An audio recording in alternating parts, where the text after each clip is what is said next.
ইরানের প্রতিশোধের প্রতিজ্ঞার আগুন ঝড় এখন ইউরোপের দোরগোড়ায়। ইউরোপেই পৌঁছে গেছে ইরানের ড্রোন আর মিসাইল। যে কোনো মুহূর্তে ইউরোপের কেন্দ্রে আঘাত হানতে পারে ইসলামী বিপ্লবী গার্ডের মিসাইল। ভূমধ্যসাগরের দ্বীপরাষ্ট্র সাইপ্রাসের ব্রিটিশ রয়্যাল এয়ারফোর্স ঘাঁটি অ্যাক্রোটিরিতে ড্রোন হামলার পর ইউরোপীয় নিরাপত্তা নিয়ে নতুন করে প্রশ্ন উঠেছে। ব্রিটিশ সার্বভৌম ঘাঁটিতে হামলা শুধু একটি সামরিক ঘটনা নয়, বরং সংঘাতের ভৌগোলিক বিস্তারের ইঙ্গিত। ইউরোপীয় শক্তিগুলো এখনই সরাসরি এই সংঘাতের নিরাপত্তা বলে ঢুকে পড়েছে। সবচেয়ে বড় ভয়, ইরানের মিসাইলের আওতার মধ্যে আছে ইউরোপের গুরুত্বপূর্ণ সব স্থাপনা।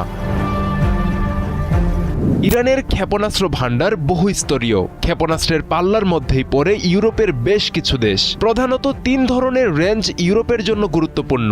প্রথমত মিডিয়াম রেঞ্জ ব্যালিস্টিক মিসাইল, যার পাল্লা 1000 থেকে 2000 কিলোমিটার।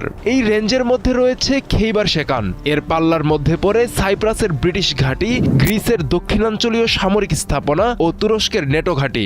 দ্বিতীয়ত ইন্টারমিডিয়েট রেঞ্জ ব্যালিস্টিক মিসাইল, যার পাল্লা 2000 থেকে 3000 কিলোমিটার বেশি। ইরানের কিছু উন্নত ক্ষেপণাস্ত্র ইতালির দক্ষিণাংশ, গ্রিস, বুলগেরিয়া পর্যন্ত পৌঁছাতে সক্ষম বলে ধারণা বিশ্লেষকদের। তৃতীয়ত ড্রোন ও ক্রুজ মিসাইল। ইরানের শাহেদি সিরিজের ড্রোন কম উচ্চতায় উড়ে রাডার এড়াতে পারে, যা ভূমধ্যসাগরীয় অঞ্চলে বড় চ্যালেঞ্জ তৈরি করতে সক্ষম।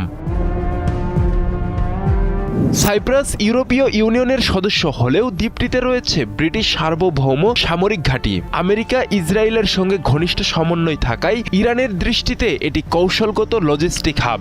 এটি একটি স্পষ্ট বার্তা যে ইরানের বিরুদ্ধে সামরিক জোট গড়ে তুললে তাদের ঘাঁটিও ঝুঁকির বাইরে থাকবে না। বিশ্লেষকদের মতে ইরান সরাসরি ইউরোপে বড় আকারের ক্ষেপণাস্ত্র হামলা চালাবে এমন সম্ভাবনা এখনই বেশি নয়, কারণ এতে ইউরোপীয় ইউনিয়ন ও নেটো সরাসরি যুদ্ধে জড়িয়ে পড়বে। এটি সংঘাতকে আঞ্চলিক থেকে বৈশ্বিক পর্যায়ে নিয়ে যাবে।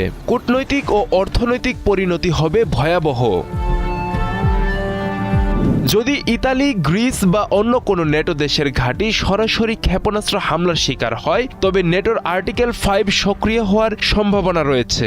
যৌথ সামরিক জবাব দিতে পারে আমেরিকা ও ইউরোপ। তীব্র অস্থিরতা দেখা দেবে বিশ্ব জ্বালানি বাজারে।